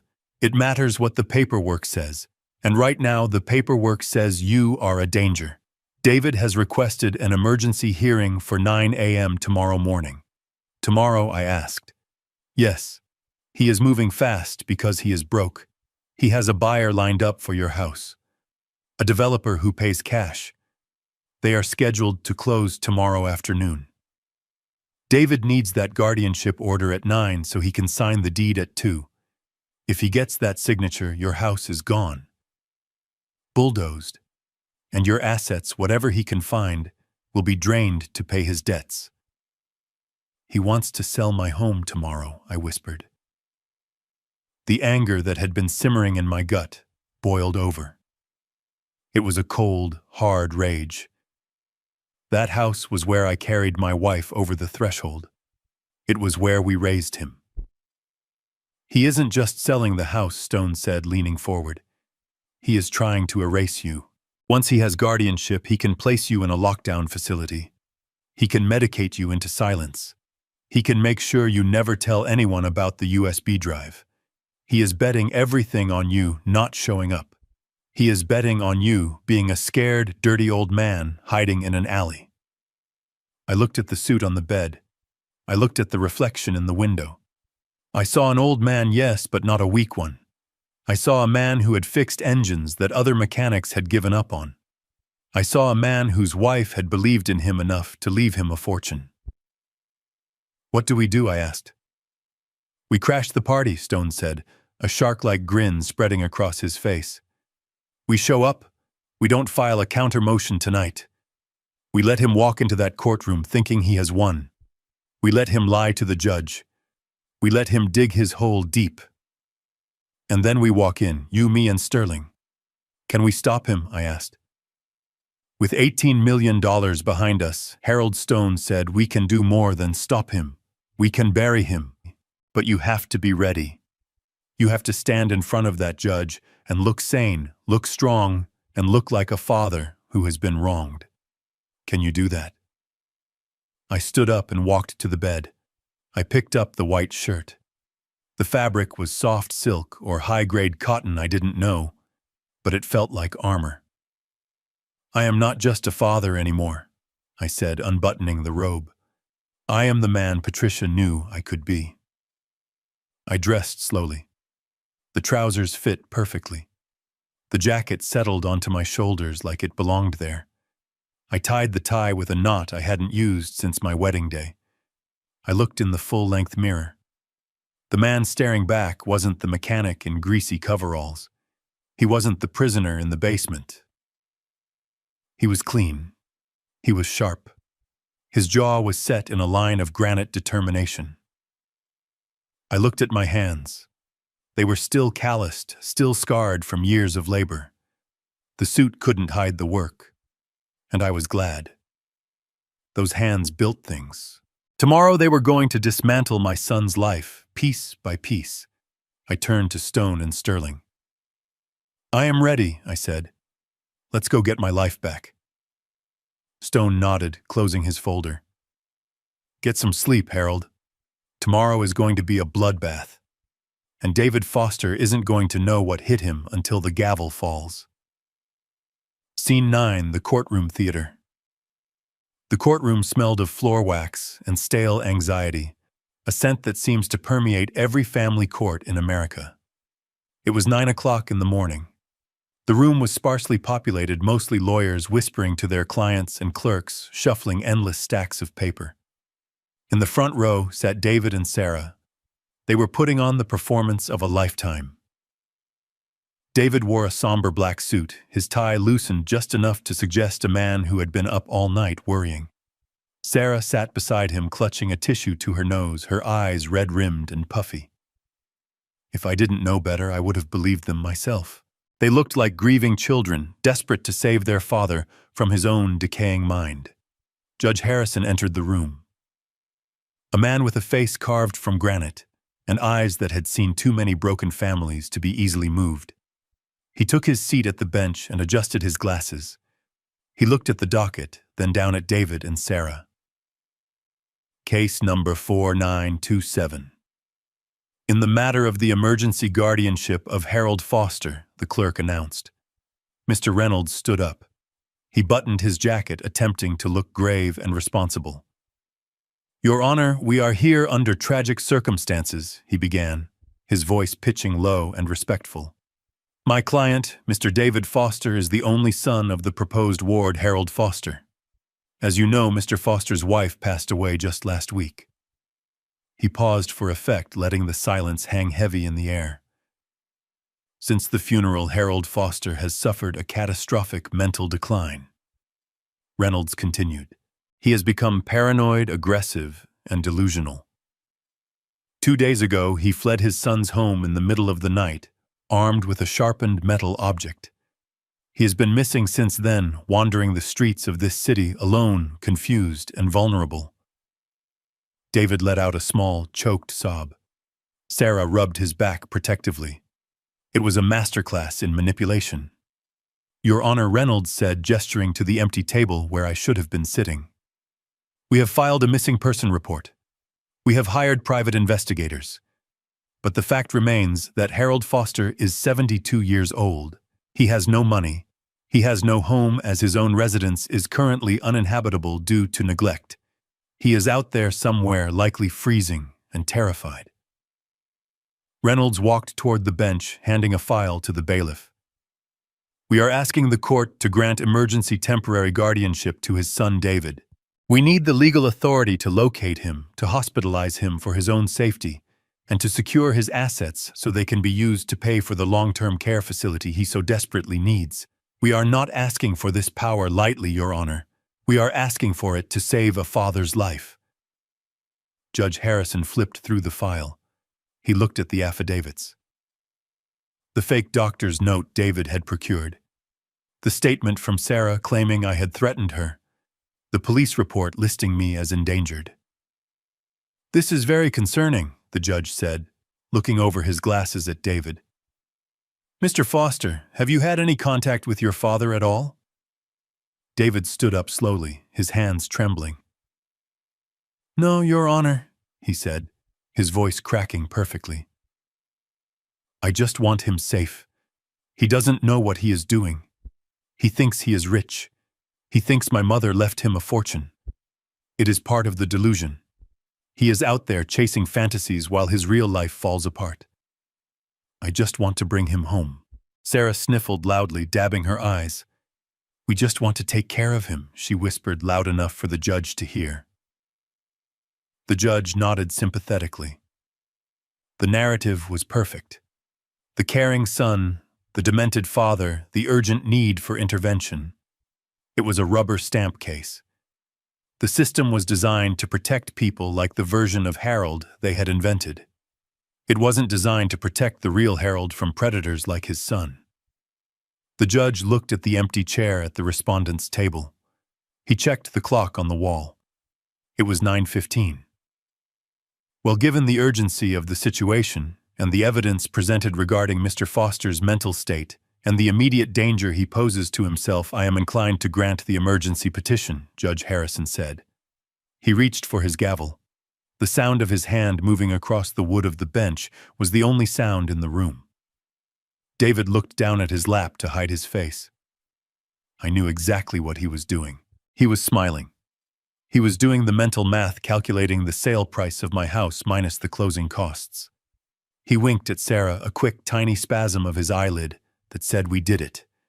He thought he had won. He thought the game was over. The judge lifted the gavel. I am granting emergency temporary guardianship of the person and estate of Harold Foster to David Foster, effective immediately. The court orders that all assets be frozen and transferred to Boom. The double doors at the back of the courtroom didn't just open. They exploded inward, hitting the backstops with a sound like a thunderclap. The noise echoed off the high ceilings, shattering the somber atmosphere David had worked so hard to create. Every head in the room turned. The bailiff reached for his belt. The stenographer stopped typing. David and Sarah spun around in their seats, their mouths falling open in identical expressions of shock. I stood in the doorway. I wasn't the shivering, dirty old man from the bus station. I was wearing a charcoal gray Italian suit that cost $3,000. My shirt was crisp white, starched to perfection. My shoes shone like obsidian. I stood tall, my shoulders back, my chin raised. I looked like a senator. I looked like a CEO. I looked like a man who owned the building. Flanking me were 4 men. Mr. Sterling stood to my right, looking distinguished and lethal in his navy suit. On my left was Mr. Stone, a man whose physical presence alone seemed to take up half the room. Behind us were 2 junior associates carrying boxes of files. We looked like an invasion force. David's face went white. All the color drained out of him, leaving him looking sickly and gray. Sarah grabbed his arm, her fingernails digging into his sleeve. They stared at me as if I were a ghost rising from the grave to drag them down to hell. Judge Harrison lowered his gavel slowly, his eyes wide. "Who is this?" he asked, though I think he already suspected. I walked down the center aisle. My footsteps were loud and rhythmic on the hard floor. Click, clack, click, clack. The sound of authority. The sound of consequences coming home to roost. I didn't look at David. I didn't look at Sarah. I kept my eyes fixed on the judge. When I reached the respondent's table, I didn't sit down. I stood there, gripping the back of the chair, my knuckles white not from fear, but from the sheer power of the moment. "Your Honor," I said, my voice booming through the silent courtroom, steady and clear. "I apologize for my tardiness." I paused, looking slowly at David, letting him see the fire in my eyes, letting him see that the father he thought he could crush was gone, replaced by something much harder. I was busy counting my wife's money. A ripple of shock went through the room. The court reporter gasped. David made a strangled noise in his throat. "Mr. Reynolds jumped up, knocking his chair over. "Your Honor, this is highly irregular. This man is Harold Foster Tone," interrupted his voice, a deep rumble that drowned out the other lawyer. "And he is here to contest this fraudulent petition with extreme prejudice." Stone slammed a heavy file onto the table. The sound was like a gunshot. "Your Honor," Stone continued, stepping into the well of the court. "We are appearing on behalf of Mr. Foster. We have evidence that the petitioner, David Foster, has committed perjury, filed false police reports, and is attempting to use this court to commit grand larceny against his father." David stood up, pointing a shaking finger at me. "He is crazy. Your Honor, look at him. He is delusional. He thinks he has money. He is homeless."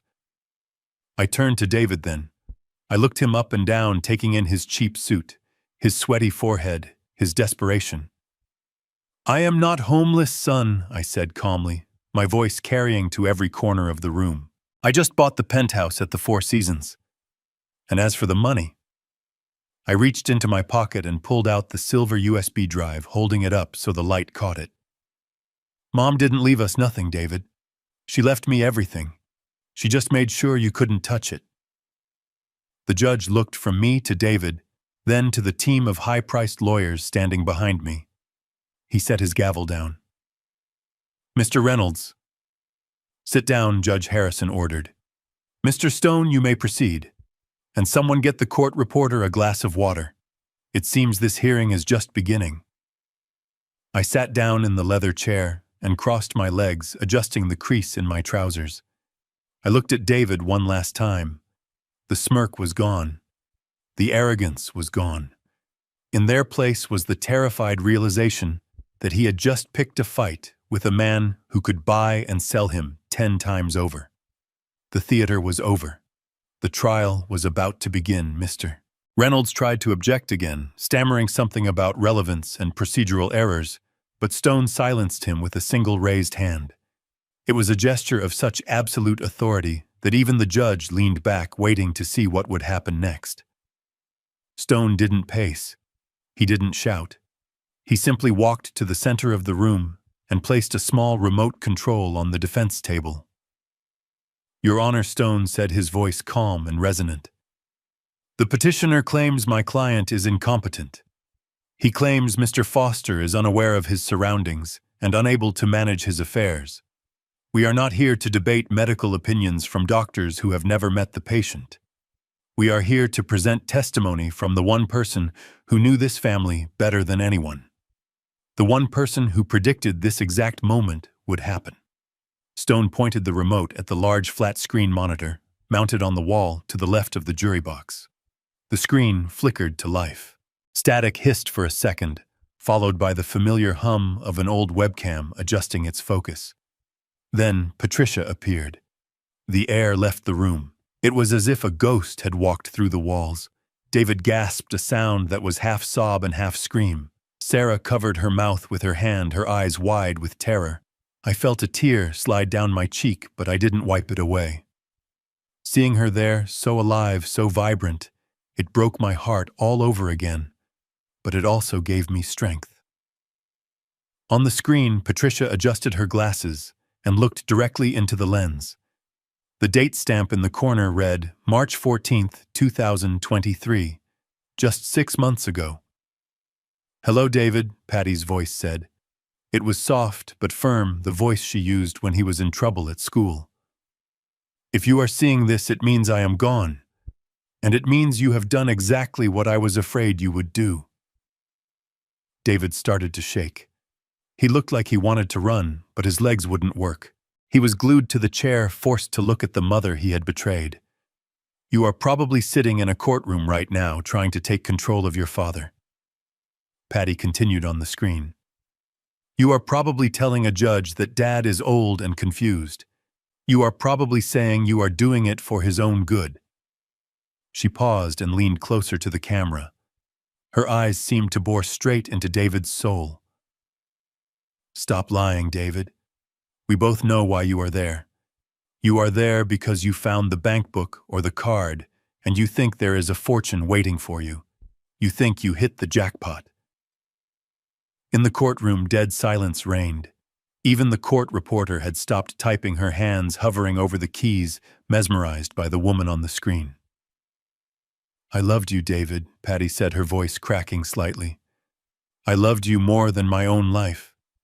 But love doesn't mean I was blind. I knew about the gambling.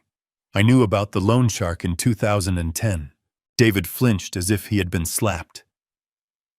"You forged your father's signature on the deed to the rental property," Patty said.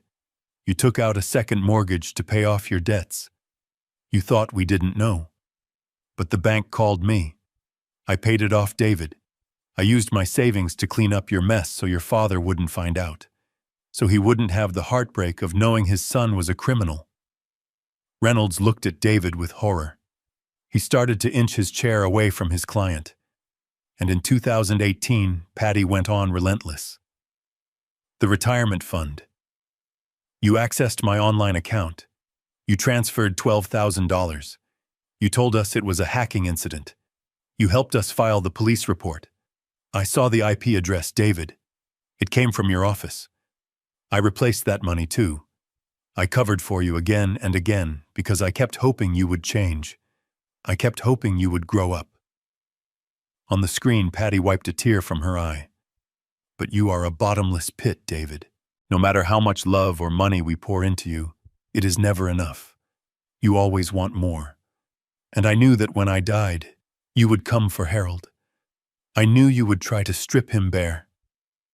She took a deep breath, composing herself. So I made a plan. I built a wall around your father that you can never climb.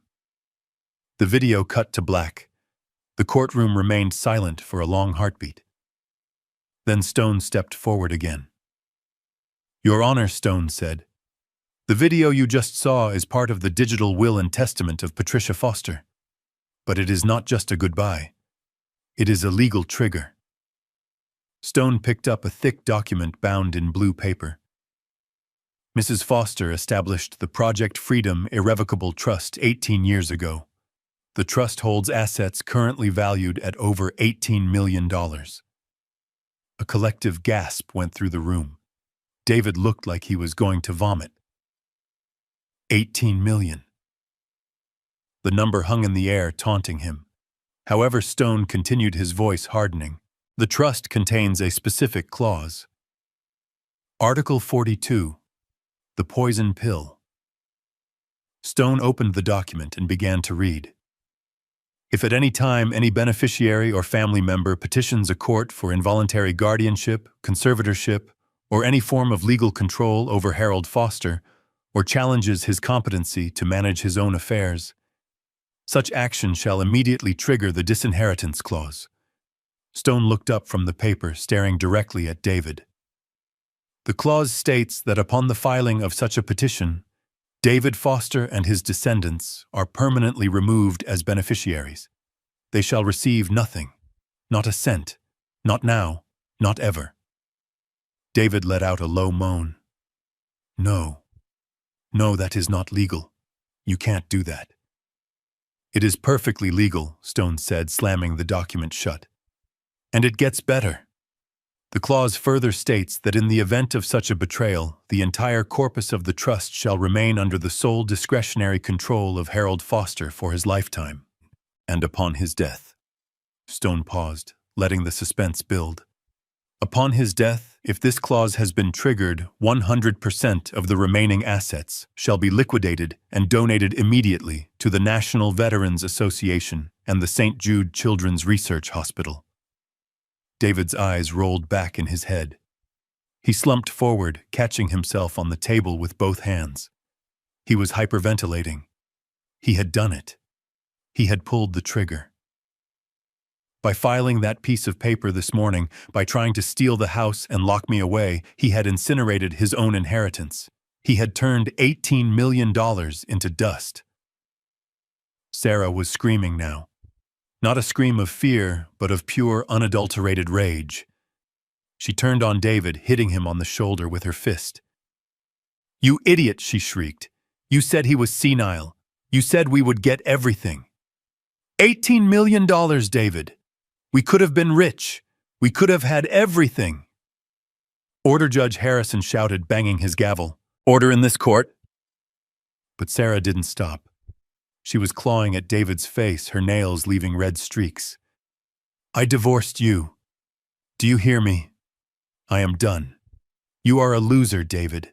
A broke, pathetic loser. The bailiff moved in, pulling Sarah away.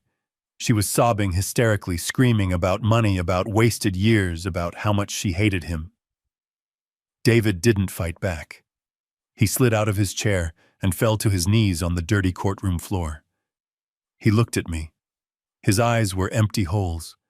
He looked like a man who had just watched his house burn down with him inside. Dad, he whispered. Dad, please. I didn't know. I stood up. I walked over to him. I looked down at the son I had raised, the son I had protected. Patty was right. He was a bottomless pit. And for the first time in 45 years, I stopped trying to fill him. You knew enough, David, I said, my voice quiet but carrying in the silent room. You knew I was your father. You knew I loved you. And you decided that wasn't worth as much as a quick sale on a bungalow. I looked at the judge. Your Honor, I believe this petition for guardianship is moot. I am quite capable of taking care of myself, and I have the resources to ensure I am never a burden on the state or my son again. Judge Harrison looked at me with a mixture of awe and respect. He banged his gavel one last time. Petition denied with prejudice, the judge ruled. The temporary restraining order against Mr. David Foster is granted. Mr. Foster, you are free to go and, might I add, sir, well played. I turned my back on David. He was sobbing into the carpet, a broken man surrounded by the wreckage of his own greed. I didn't feel joy. I didn't feel triumph. I felt a heavy finalizing sadness. But as I walked toward the doors flanked by my team, the weight on my chest began to lift. I was free. Patty had bought my freedom 35 years ago, one Tuesday at a time, and now I was going to live it. The heavy double doors of the courthouse swung open, and I stepped out into the blinding midday sun. The air smelled of exhaust and hot asphalt, but to me it smelled like oxygen. It smelled like a second chance. I took a deep breath, filling my lungs, trying to purge the stale scent of the courtroom and the lingering odor of my son's betrayal. Mr. Sterling walked beside me, his presence a quiet comfort, while Stone and his team flanked us like a Praetorian guard. We were heading toward the curb, where a long, sleek black limousine was waiting, its engine idling with a low, powerful hum. I was halfway down the concrete steps when I heard the doors crash open behind us. The sound was followed by the frantic clatter of dress shoes and heels on stone. Dad. Dad, wait. It was David. He was running toward me, his tie flying over his shoulder, his face a mask of sheer panic. Sarah was right behind him, her mascara running down her cheeks in black rivulets, her earlier rage replaced by a terrifying realization of what they had just lost. Mr. Stone stepped between us, holding up a hand like a traffic cop. Mr. Foster, stay back. You have a restraining order against you. If you come any closer, I will have the bailiffs arrest you right here. David didn't stop. He didn't even seem to hear him. He threw himself past Stone, ignoring the lawyer's bulk, and collapsed onto the concrete right at my feet. He grabbed my leg, wrapping his arms around my calves like a drowning man clutching driftwood. He was sobbing. It wasn't the fake performance grief he had displayed in the courtroom. This was real. This was the guttural, ugly crying of a man who sees the executioner's axe falling. Dad, please, he wailed, burying his face in the fabric of my new trousers. I am sorry. I was wrong. I was so wrong. I looked down at him. The top of his head was thinning just like mine had at his age. He was shaking violently. Dad, you have to help me, David choked out, looking up at me. His eyes were wide and bloodshot, terrified. I am in trouble, Dad. Deep trouble. It isn't just credit cards. It isn't just the bank. I owe money to bad people, Dad. Loan sharks. The kind of people who don't send letters. They said if I didn't pay them by Friday, they would kill me. He squeezed my leg tighter, his fingers digging in. We are family. Dad, he pleaded. You can't let them kill me. You have $18 million. It is nothing to you. Just pay them off. Save me. Please. I am your son. Sarah stood a few feet away, twisting her hands. Harold, please, she whimpered. We made a mistake, a horrible mistake, but we were desperate. We can be a family again. We can fix this. You can't leave us with nothing. I stood there frozen. I didn't try to kick David off. I just looked at him. Suddenly, I wasn't on the courthouse steps anymore. I was back in the basement. I could feel the damp cold seeping into my bones. I could see the plate of dry, curling bread they had slid onto the box for my dinner. I could hear David's voice through the door, muffled and cruel, laughing about selling my home. He won't know the difference. He is just a useless old man. I remembered the way he shoved me onto the sofa when we found the bank box empty. I remembered the contempt in his eyes when he threatened to throw me on the street. He hadn't seen a father then. He had seen a piece of trash, and now looking at him groveling in the dirt, I didn't see a son. I felt a strange sensation in my chest. It wasn't anger. Anger is hot. Anger burns. This was cold. It was a physical dropping of temperature, as if my heart had turned into a block of ice. It was the feeling of a door closing and locking forever. It was the feeling of love finally running out of fuel. I looked at David's tear-stained face and I felt absolutely nothing. No pity, no love, no hate. Just a vast Arctic silence. I reached down and peeled his fingers off my leg one by one. He tried to hold on, but I was stronger. I had worked with steel my whole life. My hands were iron. "Get up," I said. My voice was flat, devoid of any emotion. David scrambled to his knees, looking hopeful. "Dad, you will help me." I stepped back, smoothing the crease in my pants. I looked him in the eye and saw the stranger inside him. "I don't have a son," I said calmly. David recoiled as if I had struck him. "What?" "Dad, what are you saying?" "My son died the same day his mother did," I said, my voice steady, carrying over the noise of the city traffic. "The boy I raised, the boy I taught to fish, the boy I loved. He is gone. I don't know who you are." "Dad, stop!" David cried, reaching for me again. "No," I said, stepping out of his reach. "You are a stranger. A greedy, cruel stranger who kidnapped an old man and locked him in a basement. You aren't family.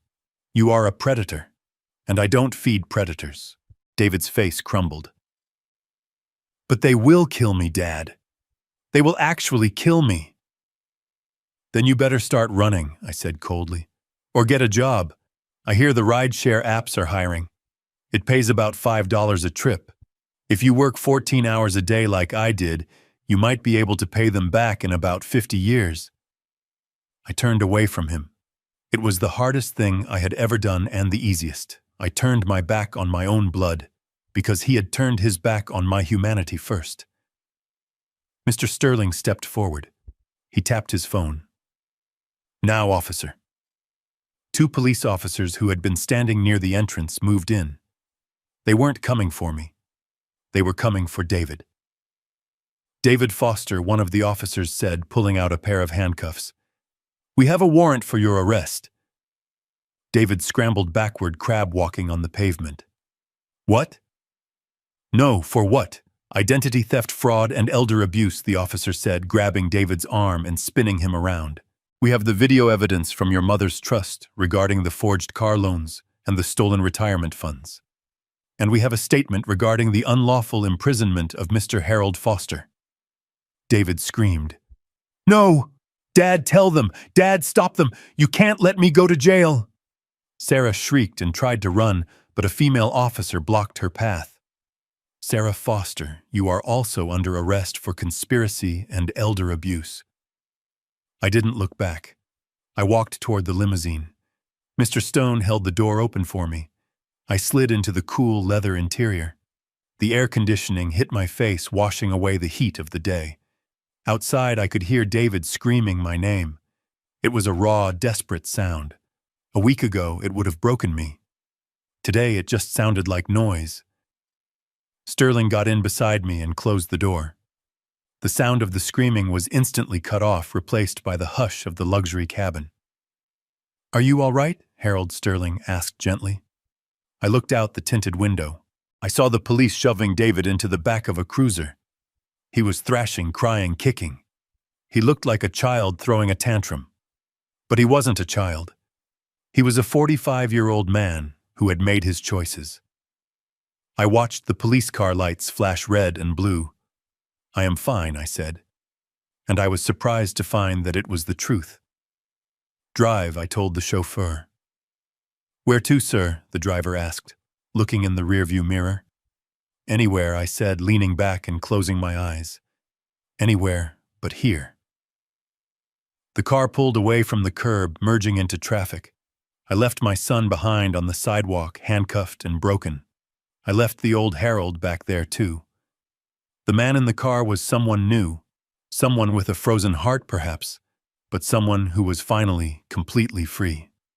2 weeks later, I stood on the sidewalk in front of the bungalow for the last time. The for sale sign in the front yard already had a bright red sold sticker slapped across it diagonally. I had reclaimed the deed thanks to Mr. Stone's legal shark work, but walking back inside felt like walking into a mausoleum. The silence was too loud. Every corner held a ghost. The kitchen where Patty hummed while she cooked. The living room where we watched Wheel of Fortune. The back room where David had ripped our lives apart, looking for gold. I realized I couldn't live there anymore. The walls had absorbed too much sadness, and the floorboards creaked with the weight of betrayal. It wasn't my home anymore. It was just a house. So I sold it. I sold it to a nice young couple with a baby on the way, and I took every cent of the profit and did exactly what Patty would have wanted. I walked into the local community college and endowed the Patricia Foster Memorial Scholarship for young women in finance. It was my way of letting her genius live on letting her help other women build their own safety nets so they would never have to be afraid. I turned my back on the bungalow and walked toward the curb where my new life was idling. It wasn't a car. It was a beast. A 45-foot luxury motor coach painted a deep shimmering midnight blue. It cost $500,000. It had heated marble floors, a master bedroom with a king-size mattress, and a windshield that offered a panoramic view of the world. Patty and I had talked about driving across the country for 40 years. We collected brochures. We watched documentaries about national parks. We saved our pennies in a jar labeled travel, but the jar always got emptied for braces or car repairs or David's tuition. We never made it past the county line. I wasn't going to let the dream die with her. I was going to take her with me. I climbed the steps into the bus. The air smelled of new leather and possibility. In the driver's seat sat a man named Michael. He was a retired long-haul trucker I had hired because my eyes weren't what they used to be, and I wanted to watch the scenery, not the road. He was quiet, respectful, and drove like the bus was made of glass. Ready. Mr. Foster, Michael asked, looking back at me. I sat down in the passenger captain's chair, which swiveled to face the massive front window. I patted the breast pocket of my shirt, where I kept Patty's photo. I am ready, Michael, I said. Head west. Let's see what is out there. As the bus hissed and pulled away from the curb, I felt the last tether to my old life snap. I watched the neighborhood roll by. The grocery store where Patty clipped coupons. The school where David learned to lie. The bank where the empty box sat. It all faded into the distance, replaced by the open highway. We drove for days. We saw the cornfields of the Midwest turn into the flat expanse of the plains. We saw mountains rise up like jagged teeth against the horizon.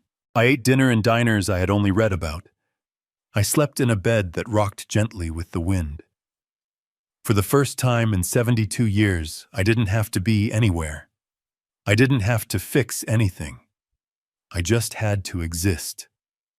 3 weeks later, we parked on the edge of the world. The Grand Canyon spread out before us, a vast wound in the earth that bled purple and gold in the setting sun. It was so big, it made everything else feel small.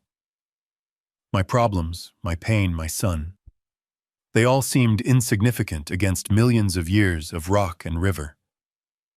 I sat in a folding chair outside the bus, a glass of vintage Bordeaux in my hand. The wine cost $300 a bottle. It tasted like berries and smoke. I took a sip and let the warmth spread through my chest.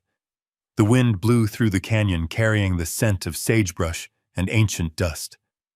My phone buzzed on the small table beside me.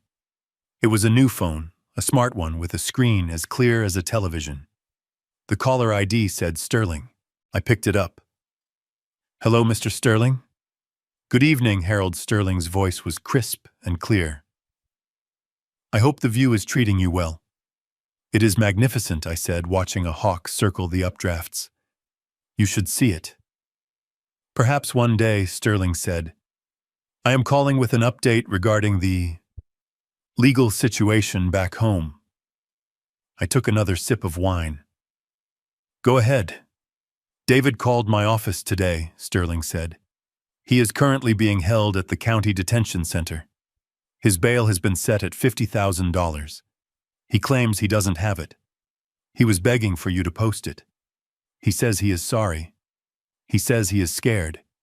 He asked if you would authorize a transfer. I looked at the canyon. I thought about the $50,000 David had tried to steal from me. I thought about the $50,000 Alfred had given me to start my new life. It was a poetic number. I swirled the wine in the glass, watching the red liquid coat the sides. I remembered the cold basement floor. I remembered the fear. I remembered Patty's voice in the video saying, "He is a bottomless pit." Mr. Foster. Are you there? Sterling asked.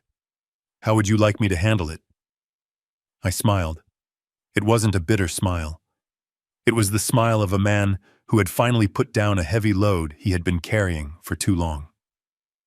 Tell him I am busy, I said, my voice light and airy. Tell him I can't come to the phone right now. Busy doing what Sir Sterling asked, although I could hear the smile in his voice too. Tell him I am going to the bank, I said. The bank, sir. Yes, I said, looking at the sun dipping below the rim of the canyon, setting the world on fire with light. I am making a deposit into my memory bank. It is the only account that matters anymore. I hung up the phone. I didn't block the number. I didn't need to. David was in the past, a ghost haunting a house I no longer lived in. I picked up the phone again and opened the banking app Sterling had installed for me. I wanted to check one thing. The screen lit up with a soft blue glow. Account balance project Freedom Trust.